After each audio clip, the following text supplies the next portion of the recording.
বঙ্গবন্ধু সামরিক জাদুঘর বর্তমানে বাংলাদেশের সবচেয়ে নান্দনিক প্রযুক্তি নির্ভর তথ্যবহুল জাদুঘর।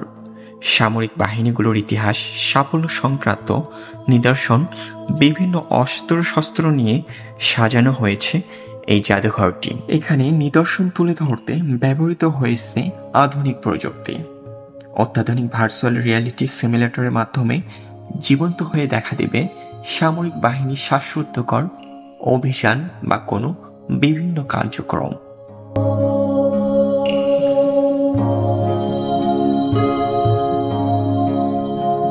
বিনোদন ও শিক্ষা কেন্দ্র এই দুয়ে সম্মিলিত প্রচেষ্টা হিসাবে সামরিক জাদুঘর গড়ে তোলা হয়েছে।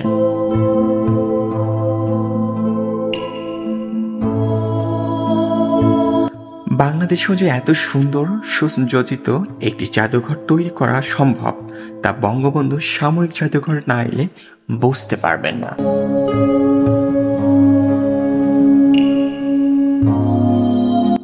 সেই প্রাচীন অটোমেনদের ঢাল তলোয়ার, যুদ্ধজাহাজ থেকে শুরু করে নবাব সিরাজউদ্দৌলার সাথে ইংরেজদের পলাশির যুদ্ধের ইতিহাস, ভাষা আন্দোলন, মহান মুক্তিযুদ্ধের সকল নেতৃত্ব এবং জাতির জনক বঙ্গবন্ধু শেখ মুজিবুর রহমানের সকল সংগ্রাম ও অর্জনের ইতিহাস সবকিছু ফুটিয়ে তোলা হয়েছে অতি যত্নে।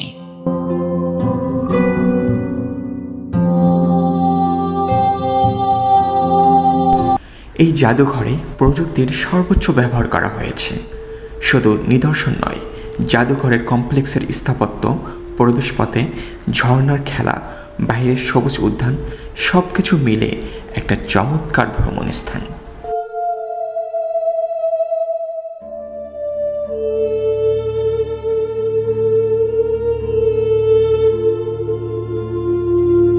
কিভাবে ঘুরে দেখবেন?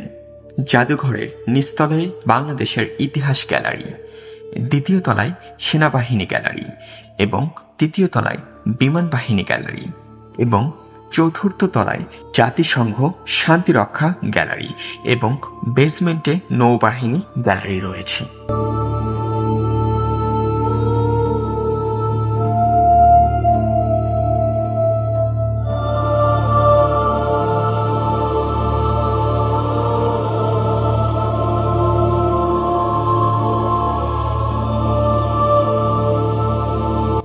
জাদুঘরে ঢুকতে প্রথমে রয়েছে বিজয় অঙ্গন। এখানে উঠে এসেছে বাংলা ভৌগোলিক ইতিহাস, কৌলিক বিদ্রোহী নানা যতজাতির স্মারক, পলাশির যুদ্ধের সিপাহী বিদ্রোহ। শুধু যুদ্ধের ইতিহাস নয়, আছে পলাশির যুদ্ধ সহ নানা ব্রিটিশ আমলের ব্যবহৃত কয়েকটি কামান এবং সবার কাছে আকর্ষণীয় বেসমেন্টের নৌবাহিনী গ্যালারি।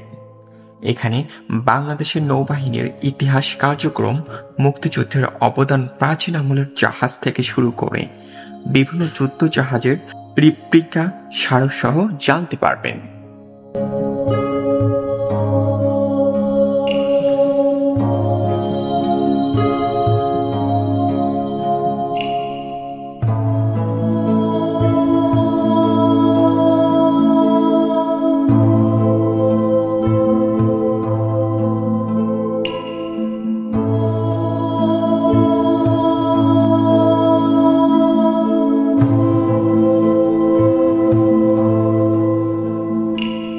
এবং দেখতে পাচ্ছেন বন্ধুরা, আমি এখন নিচে বেসমেন্টে যাচ্ছি। সেখানে খুবই আকর্ষণীয় এই নৌবাহিনী গ্যালারিটি।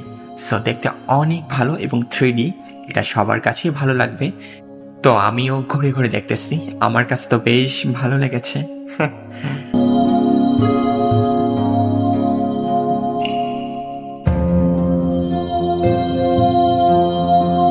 এবং বন্ধুরা, ভিডিওটি যদি আপনাদের কাছে ভালো লেগে থাকে তো অবশ্যই আমার পেজটিকে ফলো দিয়ে রাখবেন।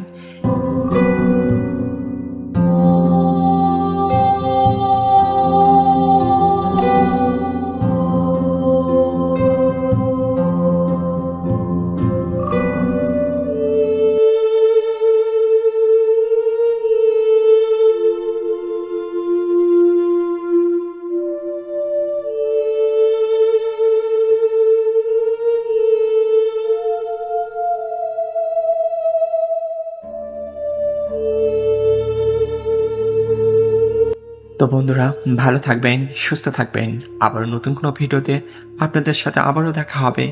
আল্লাহ হাফেজ।